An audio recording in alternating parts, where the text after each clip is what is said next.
আসসালামু আলাইকুম বন্ধুরা। আজকে আমি তোমাদের সামনে নিয়ে আসলাম অসাধারণ একটা নাড়ুর রেসিপি, একদম সহজ উপায়ে যে কেউ এই নাড়ুটা তৈরি করতে পারবে একদম সহজভাবে। আমি তোমাদের সামনে এটা নিয়ে আসলাম। সবাই প্লিজ সম্পূর্ণ ভিডিওটা দেখতে থাকো, কেউ স্কিপ করো না বন্ধুরা। এই যে আজকে আমি পেঁপের নাড়ু নিয়ে আসলাম, কত সুন্দর করে তৈরি করে নিয়েছি, তোমরা দেখতে থাকো। এই যে এখানে আমি একটা পেঁপে নিয়ে নিয়েছি, দেখতে পাচ্ছ বন্ধুরা। এখন পেঁপেটা ধুয়ে ভালো করে ছিলে পরিষ্কার করে নিব। এই যে ভালো করে ধুয়ে কেটে ধুয়ে পরিষ্কার করে নিয়েছি বন্ধুরা, তোমরা দেখতে পাচ্ছ পেঁপেটা একটু মনে হয় পাকা পাকা সাইজ হয়েছে, একটু একটু, বেশি না। তাও অমনে হবে কিছু না, অমনে কাঁচাই ছিল বন্ধুরা। কাঁচা পেঁপে ভালো হয়, কাঁচা পেঁপে নিতে হবে। আমার একটু খালি পাকা বেরিয়েছে, কিন্তু বেশিরভাগ কাঁচাই পেঁপেটা। এই যে রাসাদানির মধ্যে আমি পেঁপেটা রাসাদানির মধ্যে ঘষিয়ে নেব। এই যে পেঁপেটা রাসাদানির মধ্যে ঘষে নিচ্ছি, দেখতে পারছো তোমরা। আর সবাই ফুল ভিডিও দেখো, কেউ স্কিপ করো না, তাহলে কিভাবে জানবে যে পেঁপের নাড়ু কিভাবে তৈরি করলাম আমি একদম সহজে। কেউ কি কোনোদিন পেঁপের নাড়ু খেয়েছো? না খাইলে এখনই তৈরি করে নাও, ঝটপট করে বানিয়ে ফেলো। বাড়ির সবাইকে বানিয়ে দেখিয়ে দাও যে এটা কিসের নাড়ু, কেউ বলতে পারবে না। আর সহজে কেউ জানেও না যে পেঁপের নাড়ু হয়। এই যে এইভাবে রাসাদানির মধ্যে তোমরা ঘষে নিবা। এই যে আমি রাসাদানির মধ্যে ঘষে নিচ্ছি, খুব সুন্দর একদম মিহি হবে। এই যে ছোট সাইজ যেটা ছিদ্র আছে, ওই ছিদ্রটা দিয়েই করতে হবে। এই যে আমার করা হয়ে গেছে, খুব সুন্দর মিহি হয়ে গেছে, তোমরা দেখতে পারছো একদম। এখন এই যে রাসাদানির মধ্যে মিহি করে নিয়েছি, এটা আমি কিভাবে কি করব সবাই সম্পূর্ণটা দেখো। আর ফুল ভিডিও দেখো, কেউ স্কিপ করো না। আর লাইক কমেন্ট অবশ্যই করবে, কেউ লাইক করতেও ভুলো না, কমেন্ট করতেও ভুলো না। এই যে আমি একটা ফ্রাই প্যানে আমি এখন এগুলো ঢেলে দিব, পেঁপেগুলো ঢেলে দিচ্ছি। তোমরা দেখতে পাচ্ছ সব পেঁপেগুলো নিয়ে নিলাম আমি। পেঁপেগুলো একটু দলা সাইজের নাবান হয়ে একটু হয়ে গেছে, এগুলো আমি ভেঙে ভেঙে দিব, ঝুরঝুরে টাইপের করে দিব। এই যে এভাবে হাত দিয়ে আমি ভেঙে ভেঙে দিচ্ছি, তোমরা দেখতে পারছো একদমই সহজ। এই যে পেঁপের নাড়ুটা তৈরি করা একদম সহজ, যে কেউ পারবে, যারা নতুন রান্না করে তারাও পারবে। অত যে কোনো জিনিস পারলে সহজ, না পারলে কঠিন। এই যে এখানে আমি জল দিয়ে দিলাম, ঠান্ডা জল। এটা এখন আমি একটু ভাপিয়ে নিব, বেশি না, একটু ভাপিয়ে নিব। যখন পেঁপের একটু কাঁচা কাঁচা কীরকম গন্ধ থাকে, ওটা থাকবে না। পেঁপেটা ভাপিয়ে নিব, ওই জন্য পেঁপেটা একটু বেশি না, 5 মিনিটের মতন পেঁপেটা ভাপিয়ে নিব আমি। এই যে আমি পেঁপেটা ভালো করে দিয়ে দিছি, গ্যাস জ্বালিয়ে আমি এখন একটু ভালো করে সবগুলো ছড়িয়ে ছড়িয়ে দিচ্ছি। পেঁপেটা 5 মিনিটের মতন ভাপিয়ে নিলে হয়ে যাবে। তখন কাঁচা গন্ধটা থাকবে না পেঁপের। এই পেঁপের নাড়ুটা একদম সহজ, তোমরা বাড়িতে বানিয়ে কিছুদিন রেখে খাইতে পারবা।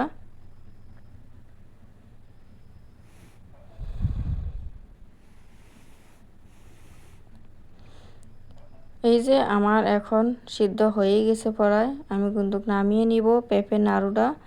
পেঁপে যেটা ভাবানি পড়ায় হয়ে গেছে, আর বেশিক্ষণ রাখবো না, বেশি রাখতে হবে না।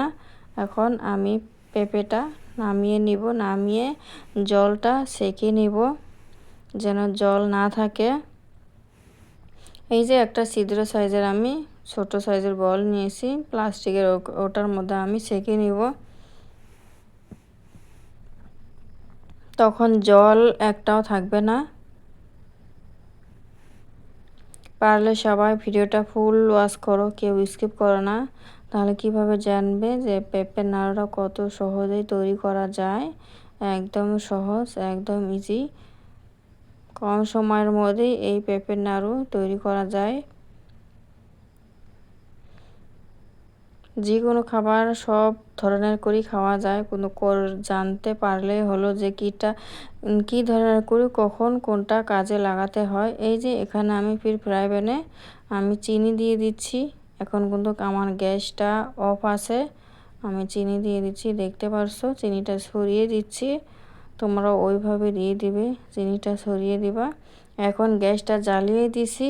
এই যে এখন এটা আমি একটু ক্যারামেল তৈরি করে নিব। এই যে একটু একটু করে দেখতে পারছো আপন নিচে গলে যাচ্ছে, কিচ্ছু জল কোনো কিছু দেই নেই।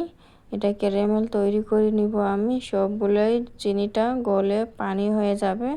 তোমরা দেখতে থাকো, এইভাবে ক্যারামেলটা তৈরি করে নিলে তাহলে নাড়ুটার কালার চলে আসবে, দেখতেও সুন্দর দেখা যাবে, খাইতেও টেস্ট হয়। এই যে এইভাবে একটু হালকাভাবে নেড়ে চেড়ে নিবা, সব চিনিগুলো একদম জলের মতন হয়ে যাবে গলে, আর খুব সুন্দর একটা কালার এসে ক্যারামেলের। তোমরা তো জানোই ক্যারামেল তৈরি করলে খুব সুন্দর কালার এসে। এই যে গলে যাচ্ছে, হাফ গলে গেছে, আর কিছু গলে গেলে একদম পানির মতন হয়ে যাবে। একদম সহজ এই পেঁপের নাড়ু তৈরি করা। এই যে আমি নেড়ে নিচ্ছি, তোমরা একটু এইভাবে নেড়ে নিবা। গলে যাচ্ছে না? গলে গেছে, চিনিটা গলে যাচ্ছে, ক্যারামেল একটু কালার চলে এসেছে। এটা কালার জন্য করা হচ্ছে, ক্যারামেলটা তৈরি করা। এই যে চিনির মতন একদম জলের মতন হয়ে গেছে। এখন আমি ভাপিয়ে নেওয়া পেঁপেগুলো ঢেলে দিলাম ওই যে ক্যারামেলের উপরে। এখন ভালো করে নেড়ে চেড়ে নিব।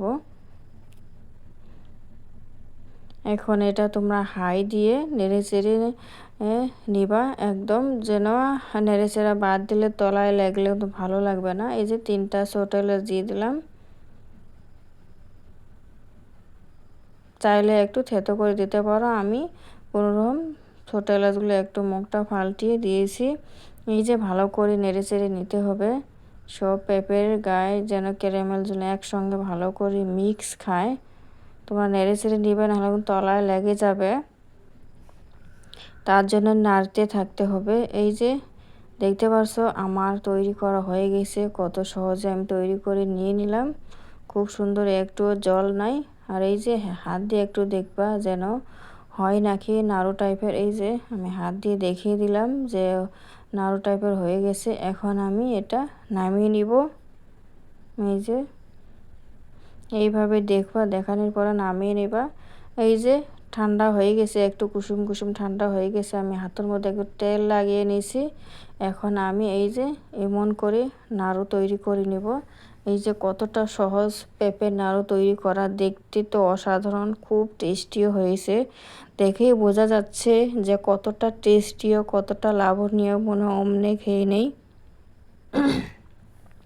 দেখে বোঝা যাচ্ছে না বন্ধুরা যে কতটা টেস্টি একটা লাভনীয়।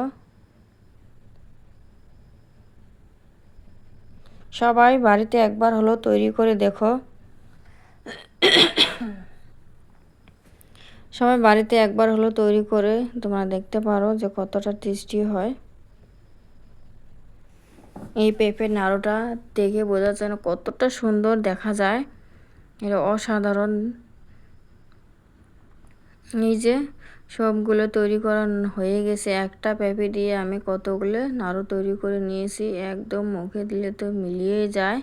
কি বলবো, খুব টেস্টি একটা খাবার। এই যে পেঁপে দিয়ে এত সুন্দর একটা খাবার তৈরি করা যায় আমি আগে জানতাম না।